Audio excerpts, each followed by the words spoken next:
body weight off the end of the spoon by pressing the legs well.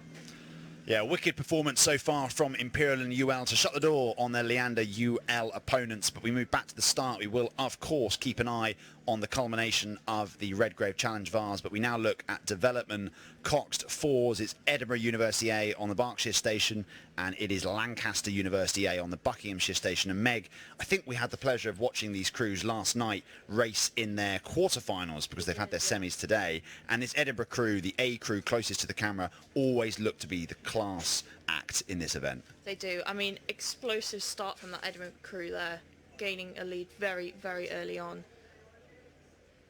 I mean, this crew, a very promising crew coming out of Mike Hughes's Edinburgh Beginners Programme. I mean, they've been winning all round. Bucks Regatta, Bucks Head, Women's Head of the River, all first place finishes for them. They're such a strong crew. They look so together, so confident.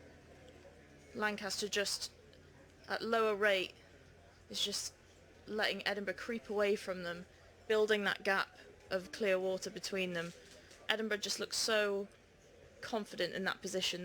They clearly like being in first place. They like seeing those crews behind them, and it's working for them now. Yeah, this for the Frank V. Harry Cup Development Coxed Fours, and it is Edinburgh who are the crew to beat. They have been all the way through this competition, which has gone deep, by the way. There has been a lot of entrants into it, and there have been heats, there have been quarterfinals. We have had semi-finals this morning where Edinburgh A dispatched their B crew, and Lancaster saw off Birmingham, and now we have the final. It's all about this Edinburgh A crew.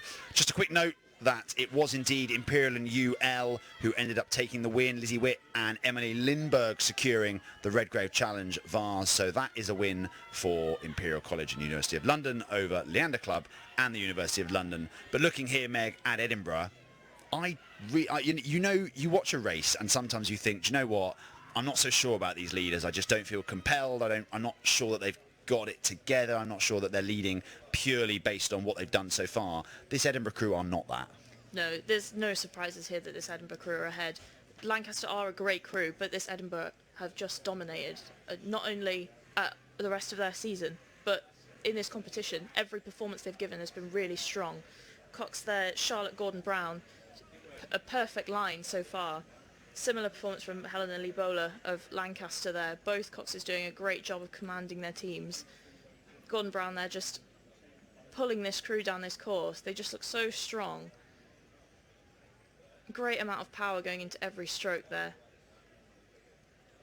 Yeah, this Edinburgh crew are just commanding this race, as they've done for the majority of their performances this weekend. What a way to start not just your rowing career, of course. These women relatively new to our community, but also a fantastic debut on arguably the most famous regatta course in the world here at Henley. It is the race, it is the regatta, it is the course that everybody wants to come and row at from all over the world, and Edinburgh just doing what they need to do here to ensure they put themselves in pole position to secure the Frank V. Harry Cup. And like you say, Meg, it sounds like you know a little bit more about this than I do, but credit to all the coaches at Edinburgh for producing some fantastic opportunities for these young women to get involved with the sport and win at the highest level. Yeah, I mean, Edinburgh have been putting out crew after crew with great performances from that beginner programme, accelerating them up through that system, giving great performances all round across the country. And Lancaster there, putting in a good performance too, coached by Stuart Lyons there. Very experienced boat there, over 40 years of experience between them. But today it's just not enough to defeat this beginner Edinburgh crew.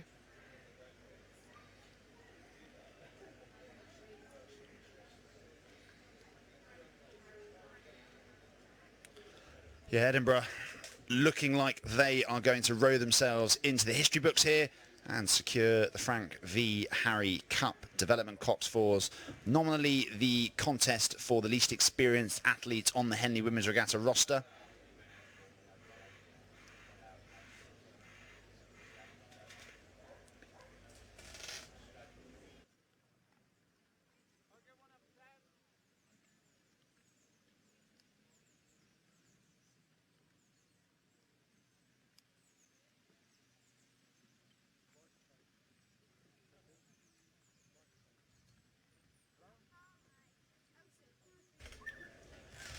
So, a reminder of what's to come and a reminder of what we've already had. We've already had 1, 2, 3, 4, 5 finals here at Henley Women's Regatta, and those wins: Laura Bates in the aspirational lightweight singles, Laura Macro for Dart Totnes in the championship lightweight singles, Durham University taking the win in the championship lightweight doubles. It was Radcliffe of Harvard University who took the win in the championship lightweight pairs, and the pairing of Imperial College and the University of London decimating their opposition from Leander Club and the University of London in the championship pairs. And here, a similar tale unfolding, Meg. It's going to be Edinburgh all the way to the line.